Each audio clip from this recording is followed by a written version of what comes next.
इरशादे बारी ताला है, ए ईमान वालो, खुद भी और अपने अहलो अयाल को भी जहन्नम की आग से बचाओ।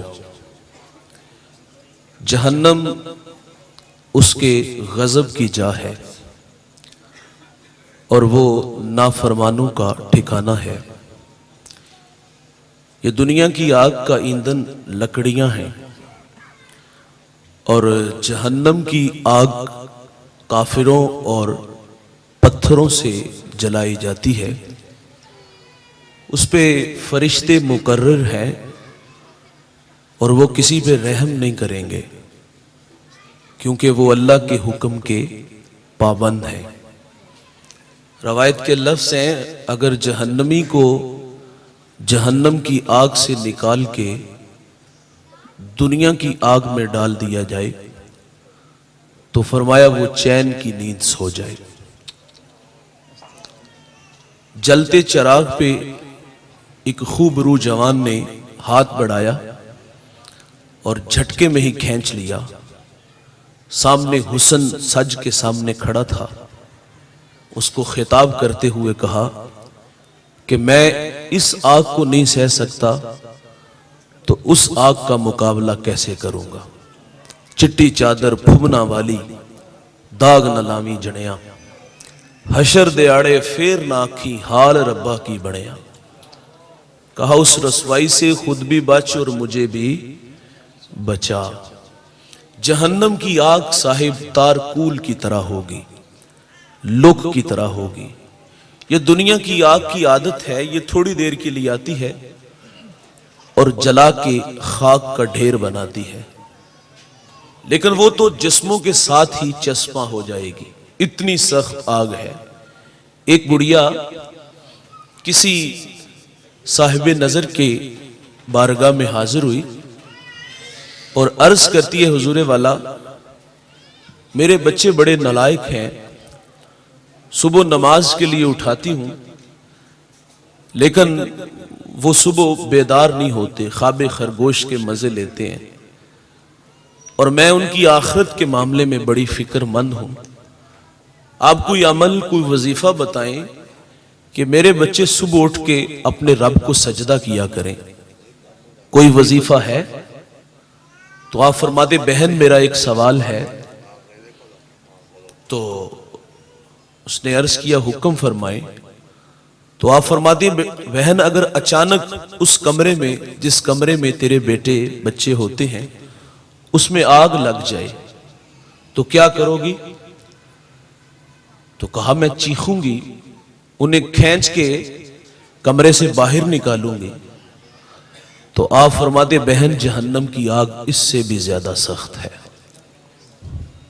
तिरमिज़ी की रवायत, अबू हुरैरा रावी, मेरे नबी फरमाते हैं, काला उकिदा अलन्नार अल्फसनतिन हत्ता इहमर्रत सुम्मा उकिदा अलैहा अल्फसनतिन हत्ता इबयद्दत सुम्मा उकिदा अलैहा अल्फसनतिन हत्ता इसवद्दत फहिया सौदाउ मुस्लिमतु। आका फरमाते, अल्लाह ने जहन्नम की आग को 1000 साल भड़काया, उसका रंग सुर्ख हो गया। ये दुनिया की आग जलती है तो रोशनी बांटती है, वो भी भड़की तो सुर्ख हुई। फिर 1000 साल भड़काया गया तो उसका रंग सफेद हो गया। फिर भड़की तो उसका रंग स्याह हुआ।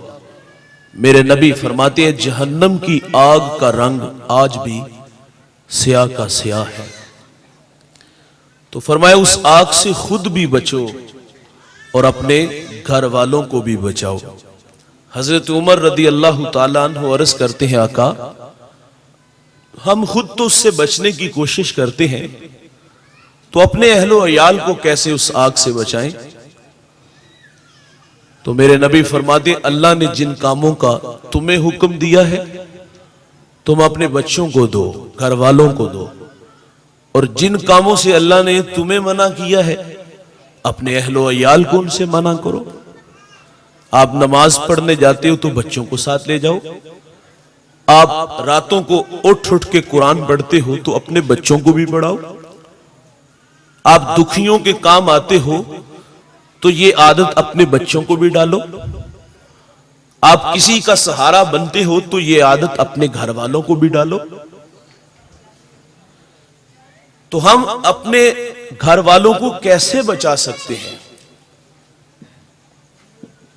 तो उसका सबसे आसान तरीका यह है, अपनी औलाद को नेक बनाने का सबसे आसान तरीका यह है कि आप खुद नेक बन जाओ। एक बहुत बड़ा मजहबी स्कॉलर था, मैंने उनसे अर्ज किया कि आप मुझे कोई नसीहत फरमाएं। छोटी सी बात थी लेकिन दिल को लगी। आप फरमाते, बेटे खुद को मुयस्सर बना लो। देखिए, हम खुद मुयस्सर नहीं होते और हमारा पैगाम भी मुयस्सर नहीं होता। वालिदैन को नमूना बनना होगा। जो बाप खुद नमाज नहीं पढ़ता होगा वो बच्चों को कैसे नमाज की तरफ लाएगा? जो खुद कुरान पढ़ने का मिजाज नहीं रखता तो बच्चों को कैसे पढ़ाएगा? तो उसके लिए अपनी जात को मुयस्सर बनाना होगा। गुफ्तार नहीं, किरदार जो है वो नस्लें संवारता है। तो बहुत बड़ी बात यह है साहिब, हमारे बच्चे हमारे हाथों से क्यों निकलते हैं? क्योंकि हम अपनी औलाद को वक्त नहीं देते। देखिए, हमने जिस मैदान में मेहनत की, अल्लाह ने हमें उसका सिला दिया। हम जहां भी 10-20 दोस्त बैठते हैं तो अपने गुर्बत की जमाने की कहानी सुनाते हैं कि गुर्बत की लकीर से उठा और आज माइशत आसमान को छू रही है। मैं इतना छोड़ के जाऊंगा कि 7 नस्लें भी बैठ के खाएं तो खत्म ना हो। देखिए, आपने अपने बच्चों को 10 करोड़ का घर दिया, हर बेटे के लिए अलग अलग गाड़ी छोड़ी।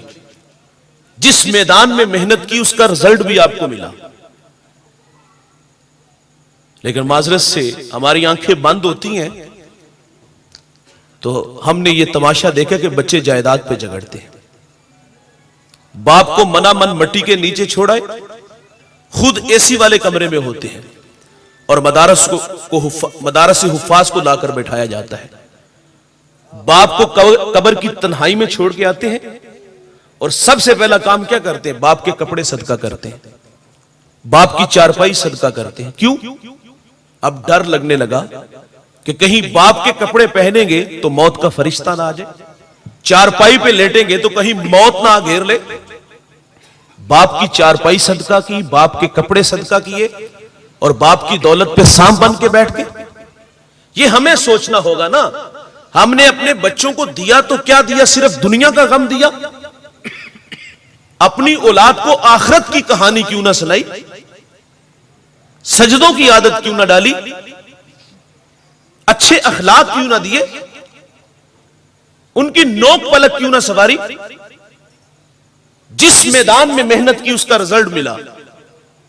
औलाद को वक्त ना दिया तो हमारा नुकसान कितना बड़ा हुआ कि हमारी कब्रों पे आना छोड़ दिया, हमारे कपड़ों से बच्चे डरने लगे।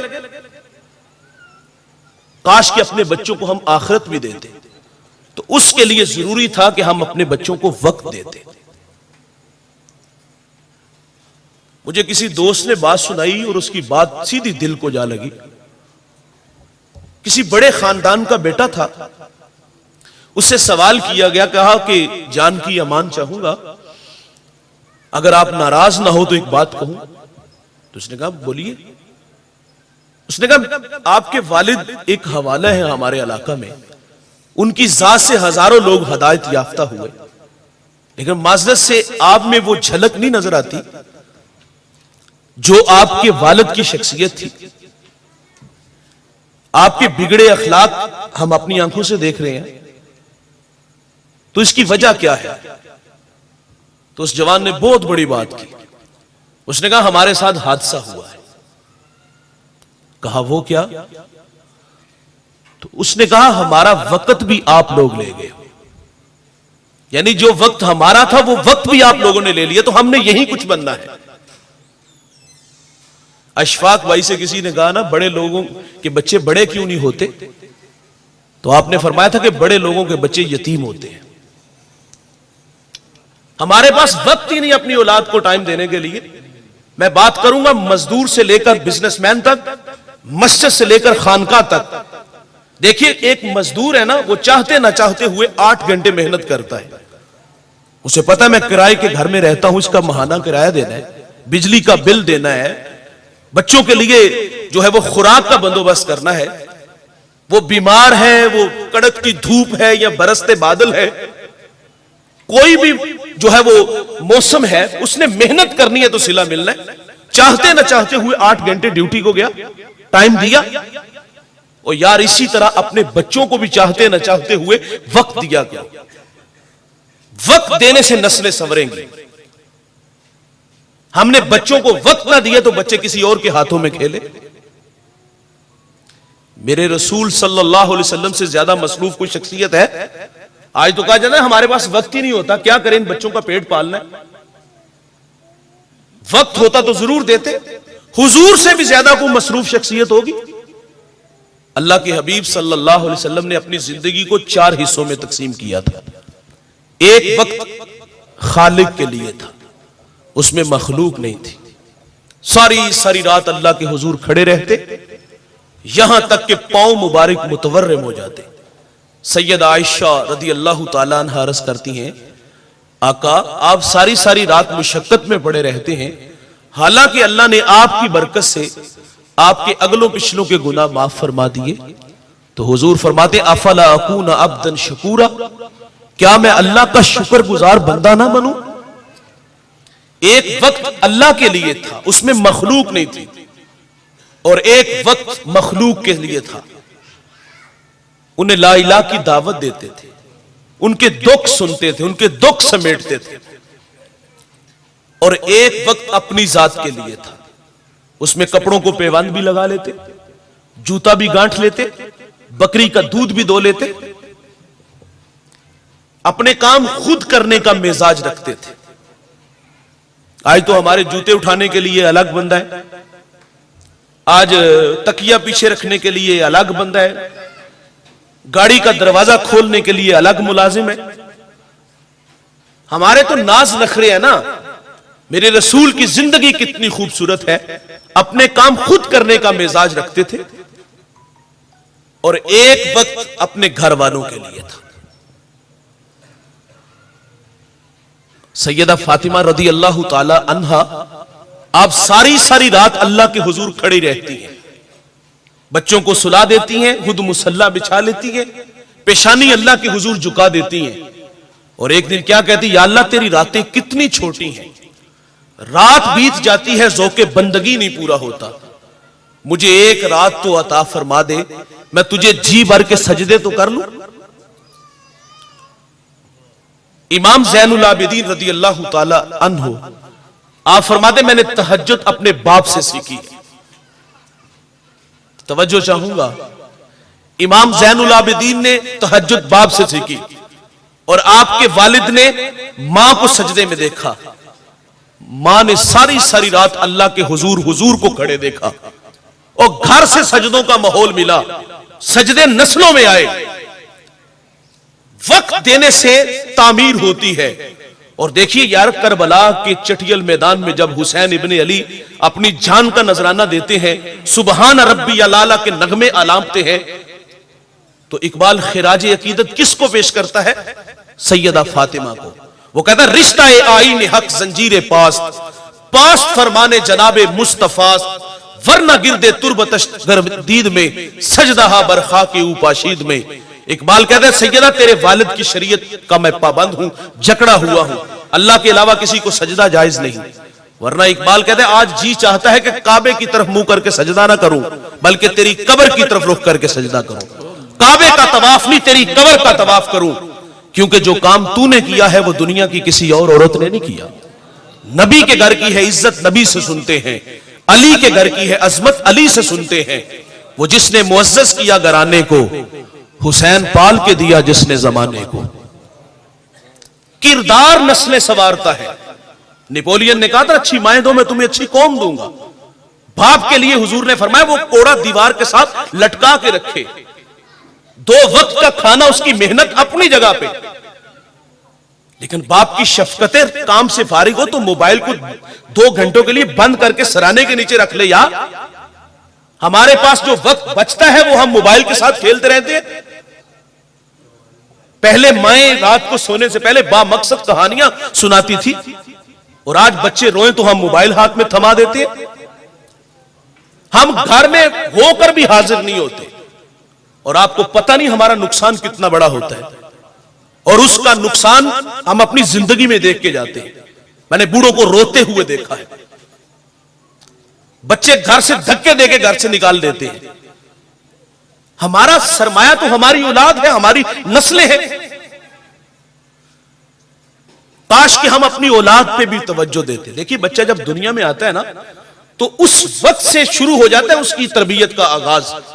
वालिदैन को वहीं से उनकी नोक पलक संवारने का मौका मिलता है, और हुक्म भी है।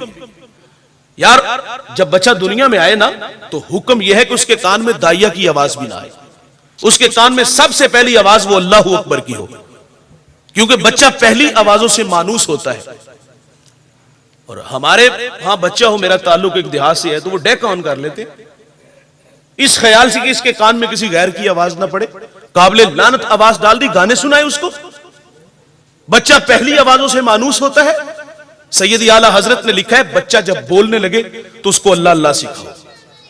अल्लाह सीखे तो उसकी जुबान पर फिर ला इलाह का नगमा छेड़ दो।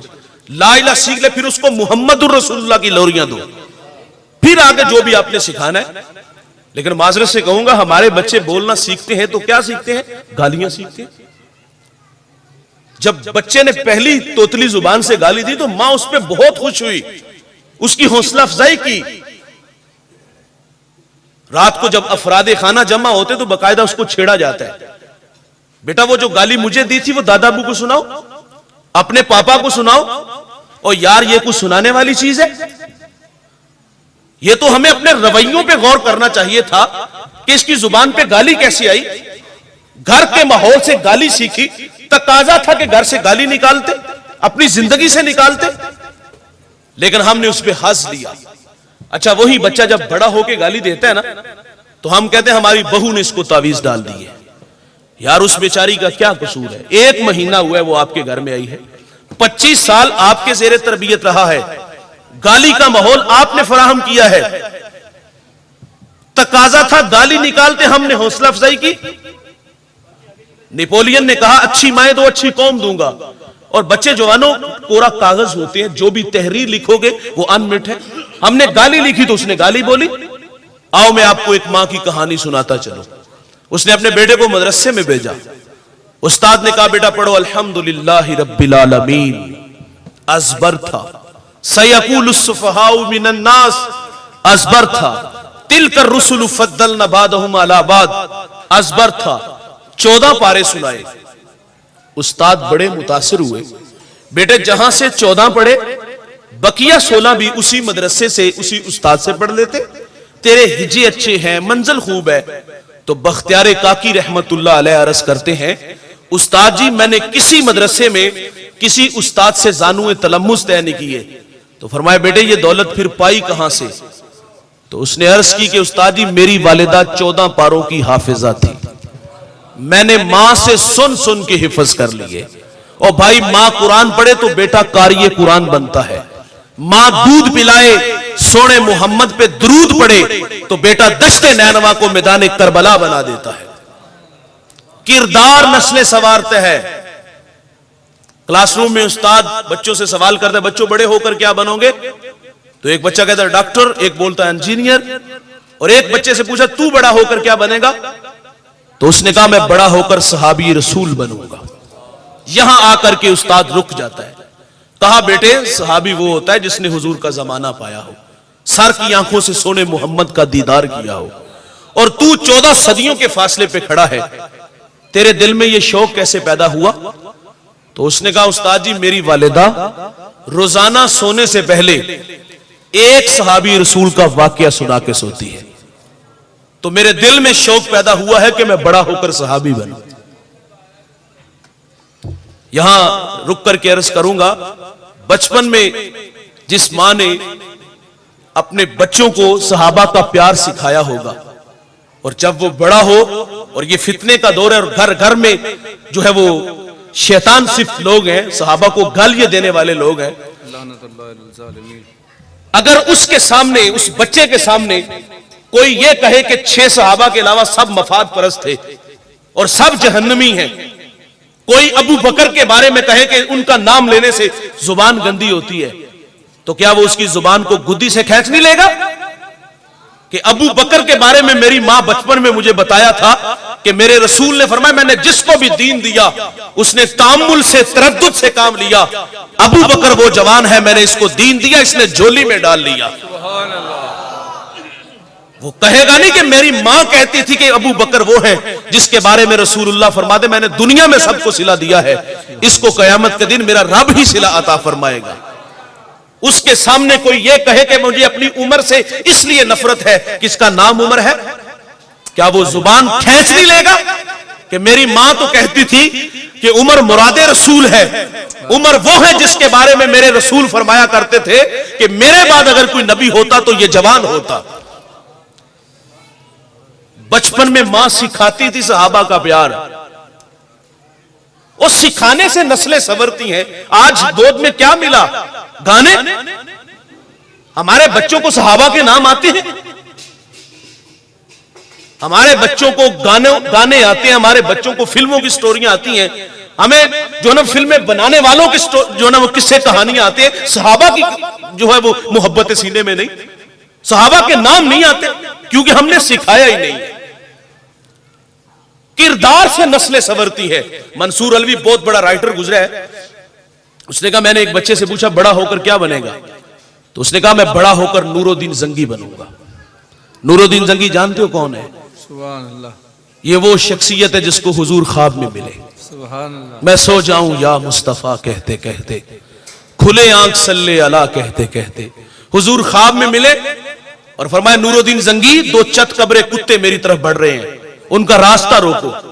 नूरुद्दीन जंगी उठे, वजू बनाया, मुसल्ले पे बैठ गए और रोने लगे, या अल्लाह खैर हो मदीना में। दूसरे दिन फिर ख्वाब में हुजूर मिले कि वो मेरी तरफ बढ़ रहे हैं, फिर मुसल्ले पे आके बैठ के रोने लगे। तीसरे दिन फिर हुजूर फरमाते नूरुद्दीन मैं कह रहा हूं वो मेरी तरफ बढ़ रहे हैं, अब के बार मुसल्ले पे नहीं। 20 दिन का सफर 16 दिन में तय किया, लब्बैक की सदाएं देते हुए मदीना में दाखिल हुए और उन कुत्तों को वासले नार किया और फिर मदीने की गलियों में रोते हैं और कहते बंदा नवाज ये मेरा एजाज कि इस बड़ी कायनात में आपने मेरा इंतखाब किया। उस्ताद ने कहा बेटे बड़ा होकर नूरुद्दीन जंगी बनेगा? कहा हाँ उस्ताद जी। कहा दिल में शौक कैसे पैदा हुआ? तो उसने कहा मेरी मां कहती पुत्र अगर तू नूरुद्दीन जंगी बनेगा ना तो ख्वाब में रसूलुल्लाह तुम्हें अपनी दीदार से मुशर्रफ फरमाएंगे। तो अपनी औलाद को वक्त दो, ये हमारा सरमाया है।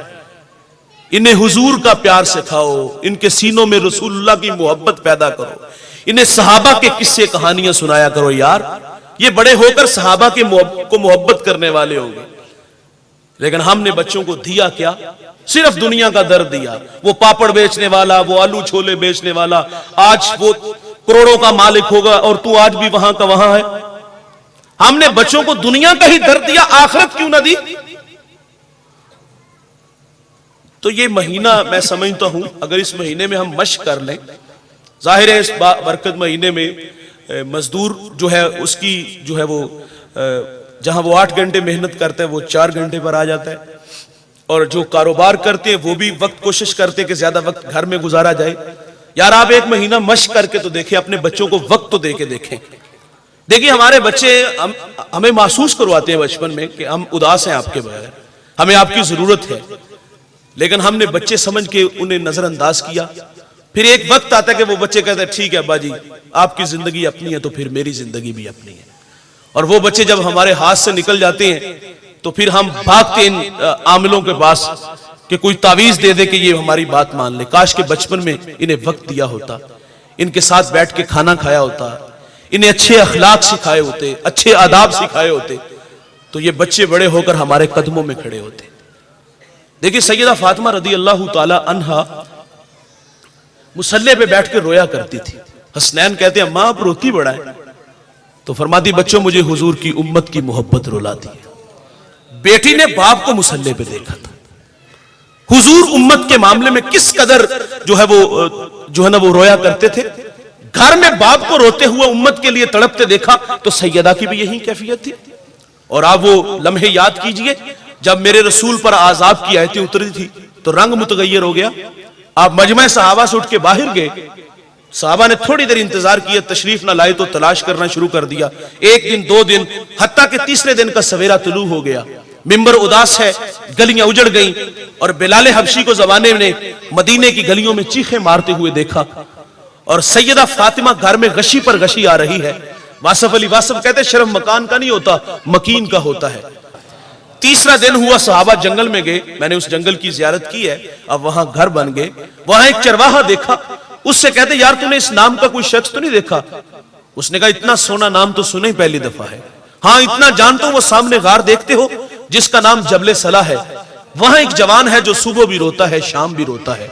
और कहता वो मेरी बकरियां देखो हल्का बनाए बैठी हैं, ना कुछ खाती हैं ना कुछ पीती हैं, जब वो रोते हैं तो ये भी रोती हैं।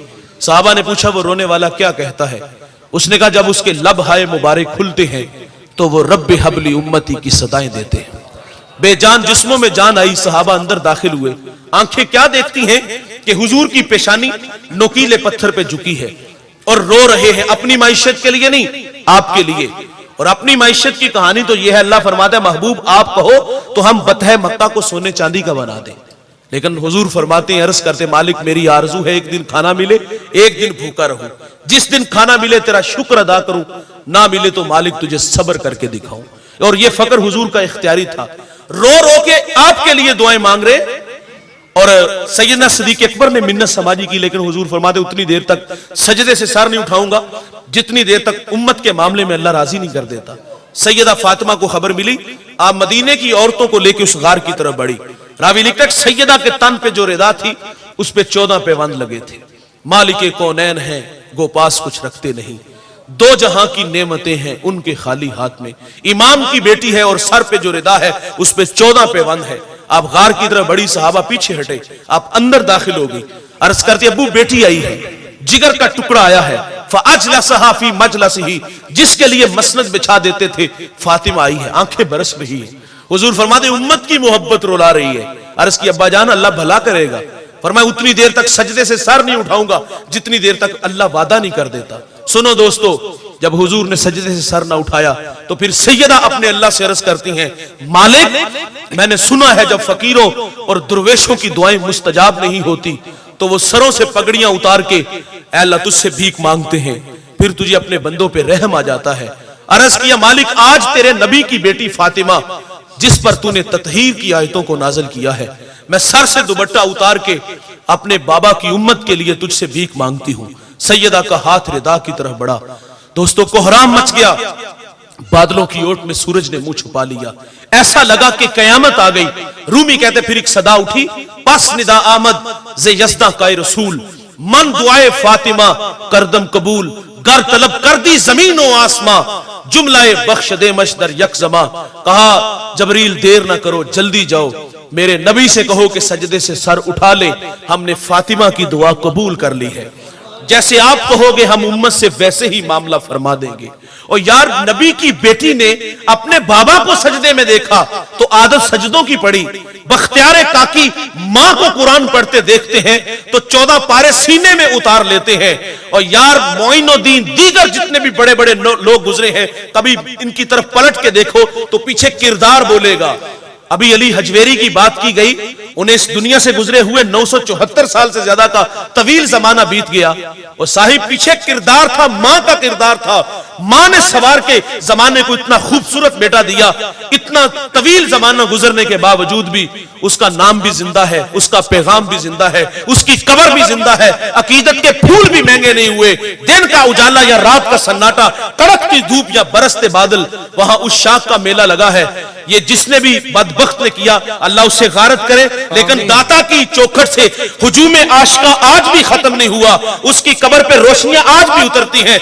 मोइनुद्दीन चिश्ती अजमेरी संजरी रहमतुल्लाह अलैह 40 दिन के लिए आए, चिल्ला काटा दामन भरा तो बेसाख्ता बोल उठे थे गंज बख्शे, फैज आलम मजहर नूरे खुदा ना किसारा पीरे कामिल कामिलारा रहनुमा। इकबाल सैल्यूट पेश करता है, वो कहता है सैयदे हजवेर मखदूमे उमम मरकदे ऊ पीरे संजर रा हरम। आज भी बड़े बड़े जो नाम हैं जो चमक रहे हैं, जो दिलों में धड़कन बन के आबाद हैं, उनके पीछे उनके वालिदैन का किरदार है। अपने बच्चों को वक्त दिया करें, अपने बच्चों के साथ वक्त गुजारा करें, इन्हें अच्छे आदाब सिखाएं, इन्हें अच्छे अखलाक सिखाएं, अपने रवैयों से सिखाएं। खुद नेक बनेंगे तो हमारी औलादें भी नेक होगी। अल्लाह ताला से दुआ है जो कहा सुना, अल्लाह हम सबको अमल की तौफीक अता।